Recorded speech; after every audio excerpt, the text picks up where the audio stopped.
મેં 22 વર્ષ ખટારો આંકો આખું હિન્દુસ્તાન રખડી આવ્યો, મારા બાપ કાંઈ છે નહીં. અને એમાં આપણી આ કચ્છ કાઠિયાવાડ સૌરાષ્ટ્ર ગુજરાતની જે ધરતી છે ને, જો દુનિયામાં આટો મારો, દુનિયા જોવા જેવી છે, એમાં કઈ વાંધો નથી. પણ બાપુ આપણી એક જ ધરતી એવી છે, 10 કિલોમીટર હાલો ને એક બાવો બેઠો હોય, હરિહર હરિહર મફત રોટલા ખવરાવે. બાપુ ઈ ધરતી છે. કાયા જેની કુબડી, પડસંદ જેના પ્રાણ, સંતને સુરા નિપજાવતી હોરઠ રતનની ખાણ છે. રામ બાપુ એક એક સાધુ તમે જોવો તો રાત ને દી રોટલા કરી કરીને ખવરાવે. રાતના 2 વાગ્યે તમને ખવરાવે. આપણું બૈરું રાતે 2 વાગ્યે નો રાંધીને ખવરાવે. ઈ સાધુ, ઈ ધરતી, એમાં તમારો ને મારો જન્મ થયો. રામદેવજી બાપા જન્મા ક્યાં અને વયા ક્યાં? કૃષ્ણ પરમાત્મા ક્યાં જન્મા, ક્યાં વ્યા? મીરાબાઈ ક્યાં જન્મા, ક્યાં વ્યા? નથી લાગતું આપણે કઈક ભાગ્યશાળી છે? બાકી તો હું ખટારો લઈને રખડ્યા, પૈસાથી નથી ખાવા દેતા, પૈસાથી.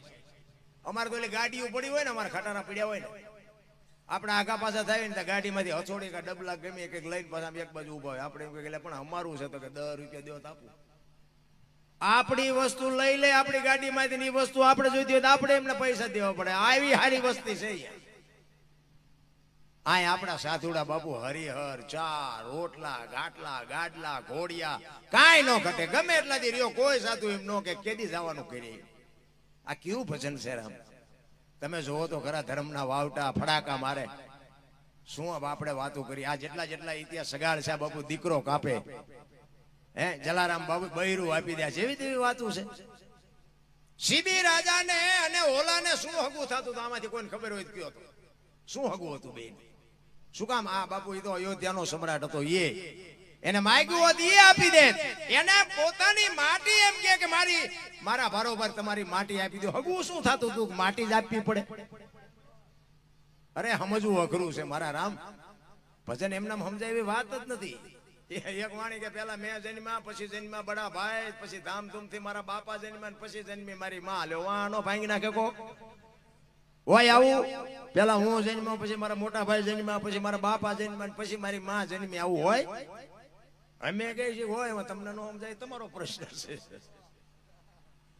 અને આના માટે સદગુરુ જોવે, સાધુ વગર બહુ જ્ઞાની પુરુષ વગર આ ન સમજાય. રામ કિસી કો મારે નહીં, એસો પાપી નહીં, રામ આપે આપ મર જાત હે કરતે કૂડે કામી. કે રામ કોઈને મારતો નથી, વાલી ને રાવણ ને આ બધાને કોઈને માર્યા?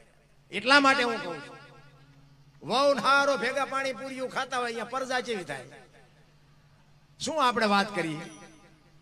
અરે તમે જો મોટી સિટીમાં જાય ને,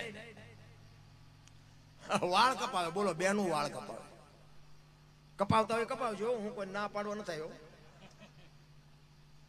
તમે જોજો વાળ કપાવેલા, ભલે હવના શોખ પ્રમાણે હવા તો બાપુ આધુનિક યુગ છે, મારે કોઈને રોકવા એ કોઈ મારી વાત નથી. પણ તમારે બાપુ માર્ક કરવાનો કે કેળથી હેઠે બાપુ લટકતા વાળ હોય એ બેન સામું તમે જોજો, અને ખીલકોડીના પૂંછડા જેટલા જટિયા હોય એના સામું જોજો. બાપુ કઈ દીકરી રૂપારી લાગે છે, કઈ રૂડી લાગે છે, કઈ શક્તિ જ લાગે છે, કઈ દેવી લાગે છે, એ તમારા આંકડા કાઢવા. પાછી હોય આવડા વાળ આમથી આમ ને આમથી આમ, ખીલકોડીના પૂંછડા ઘોડે આમથી આમ આમ થતા હોય. અને પાછી મારી માં 15,000 ની હાડી હોય પણ કંપે હોય, બોલો માથે ન ઉઠે. હારા આદમીના શેડા નો હમણાં એટલો રૂમાલ ઢાંક્યો હોય, તડકો બહુ પડે તડકો, પણ હાડી હોય ને મારી માં હાથ પેટીઓના નામ ઉજળા થાય. પણ આ બાપુ સંસ્કાર જો મા બાપે સિંચન કર્યું હોય ને તો ઉગે. ચિત્તની શાંતિ, મનની પ્રશંસા, દિલની દાતારી, ગુમડાની રોજ અને ટાટિયા તાવની ટાટ, આટલું માલિકોરથી આવે. કોઈ શીખડાવે કઈ કીધે કોઈને આવડે એવું જ નથી. મારા મા બાપ કોણ છે, મારું કુળ કયું છે, મારી ખાનદાની શું છે, એની પોતાને ખબર હોવી જો. લોહીના ગુણની જો ખબર ન હોય ને તો હું તો કહું છું મરી જવાય ભલામણા. અરે પ્રેમ ને આ દુનિયા બધી પ્રેમ ની વાતો કરે. પ્રેમ કોને કહેવાય? કોકના ઘરમાં ભડકા કરો એને પ્રેમ કહેવાય? ઈ તો તમારો મારો વેમ છે. પ્રેમમાં તો મારા નાથને પ્રગટ થવું પડે, પ્રેમમાં ઈશ્વરને હાજરી આપવી પડે, એને પ્રેમ કહેવાય. પ્રેમને વાચા હોત તો જગત જોગી બની જાત, હલકીને હેમાળે જાત, પછી ભગવા ફેરી ભૂદરા. પ્રેમ તો 18 અક્ષરનો મંત્ર છે. એક હું તો એમ કહું, રાતે 2 વાગે તમારે ઘરે આવો અને તમારી શેરીનું કૂતરું તમને જોઈને જો પૂંછડી નો પટપટાવે તો મરી જવાય. તમારી શેરીનું કૂતરું તમને નથી ઓળખતું, માણા શું ઓળખે ભલા માણા? પ્રેમ જો તમે કર્યો હોય ને તો આપણી શેરીનું કૂતરું બાપુ આપણા ખંભા સુધી ઊભું થાય કે મારો ધણી આવ્યો, મારો ધણી આવ્યો. આટલી તો ઈને હાન છે ભલા માણા. બાકી તો આપણે આવી હતા કૂતરું જાગી તો જાય, શેરી હું તો જાગી ન જાય. એ આમ જાગીને જોવે કે આ તો ઓલો લુખેસ છે, આને જ્યાં બટકું રોટલો નાખ્યો, શું પૂંછડી પટપટાવી, એને ખબર પડે છે. બાકી તો બાપુ જાનવર પૂજાય છે. હળદીના ઘાટ ઉપર રાણા પ્રતાપનો ઘોડો પૂજાય, હે સતાધારમાં પાડો પૂજાય, કચ્છમાં દાદા મેકરનો કૂતરો ને ગધાડો પૂજાય, જમરાળામાં ભેંસ પૂજાય. આપણું પાડોશી હારું નથી બોલતા, જાનવર કરતા બે જ છે રામ. એટલા માટે કહું છું આ ફેરો મળ્યો, બધા કે ઓલા ભાવમાં આમ ને ભાઈ આ મળ્યો એ સુધાર્યો, ભાવ ભાવની કોઈને કઈ ખબર નથી. કર્મની વાત જો કોઈ કહેતું હોય કર્મની કોઈને ખબર નથી. આપણે રામ રામ રામ રામ કરી છે. સીતાજી રામ ને પૈણે આખી જિંદગીમાં હારો દી ન હોય ગયો, શું કર્મ છે? હમણાં ભાઈએ વાત કરી હતી, દ્રૌપદીના ચીલ લૂંટાતા હતા, કોણ નહોતું? કાળના જડબા ઝાલીને ઉભા રાખે એવા પાંડવો હતા. એ દીકરીનો ગુનો શું હતો? કોઈ ગુનો નહોતો. એટલા માણા વચ્ચે બાપુ વસ્ત્ર હરણ થતું હતું. દ્રૌપદીનું શું એનો વાંક, શું એનું કર્મ? અખિલ બ્રહ્માંડના માલિક કૃષ્ણ પરમાત્માને ખબર ન હોય કે આ બેસ તો ભીલ મને બાણ મારશે? કૃષ્ણને ખબર ન હોય? કૃષ્ણને બાપુ ભીલે બાણ મારીને વિધિ નાખ્યા. રામ જેવા રામને 14 વર્ષ વનમાં રખડવું પડ્યું, એનું શું કર્મ હશે? આપણે જેટલાના બૂસ માર્યા છે આપણે નહીં ભોગવવું પડે? કર્મ કોઈ દી કોઈને છોડવાના છે? ભીષ્મ જેવો ભીષ્મ બાપુ ત્રિકાળ જ્ઞાની થઈ થાવીને થાશે આવો ત્રિકાળ જ્ઞાની મહાપુરુષ. કાલ શું બનવાનું જેને ખબર હોય, ગંગા જેવી બાપુ જેની જનેતા હોય, પોતાનું મૃત્યુ આવે, યમના દૂત આવે અને યમના દૂતને એમ કે અત્યારે તું વ્યોજા પાછો પોતાનું મોત રોકી શકે એવો સિદ્ધ પુરુષ, એને છેલ્લે બાણની પથારીમાં હોવું પડ્યું. બાપુ એનું શું કર્મ છે? આ કૌરવ પાંડવોનું યુદ્ધ થયું ને, ભીષ્મને બધી ખબર હતી. બોલો આમાં કેટલા મરવાના છે, આમાં કોનો વિજય થવાનો છે, શું બનવાનું છે, બધી ખબર હતી. પણ રોકી ન હોય કે બાપુ આટલો બાપુ શક્તિશાળી પુરુષ હતો. તમે વિચાર તો કરો, કૃષ્ણ પરમાત્મા દુર્યોધન પાસે 3 વાર ગયા.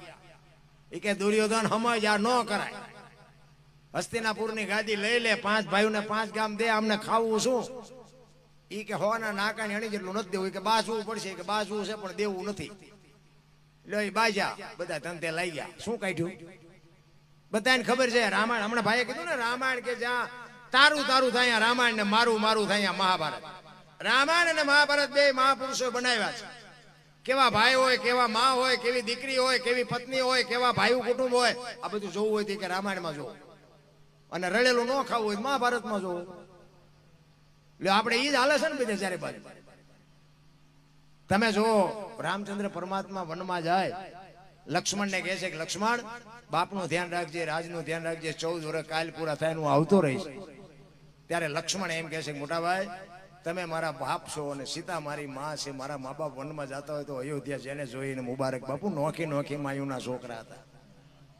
રામાયણ રામાયણ તમે જોવો તો ખરા ભલામણ શું તમને મને કહે છે?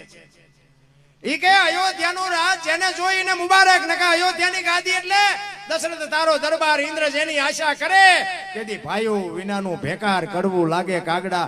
અયોધ્યાની ગાદી બાકસના ખોખા ઘોડે રખડતી હતી, કોઈ ધણી નહોતો. વિચાર કરજો કેટલી ભાઈઓની બાપુ એકતા હશે. અને આ મહાભારતમાં આપણે જોવો તો અત્યારે એમ થાય કે એક વેચ જમીન હાટું હગો ભાઈ હગા ભાઈ મારી નાખે. એક જાય ઉપર, એક જાય જેલમાં. જમીન તો અહીંયા પડી હોય. એટલે કીધું ને મહાપુરુષોએ ધરતી રાજા રામની કોઈની પૂરી કરી નહીં. આશાની માથે કંઈક રાણા રમી ગયા ને કંઈક વ્યાઈ ગયા નિરાશ. પછી ઓલો જેલમાં ગયો એની ખબર કાઢવા જાઓ, એ શું કે ઓલું પસાવી ગણ્યું જાય ભલે જાય પણ મને વારો કટાવો હતા વેચ જવા દીધી હોત તો તારે મોડું થઈ ગયું. રામ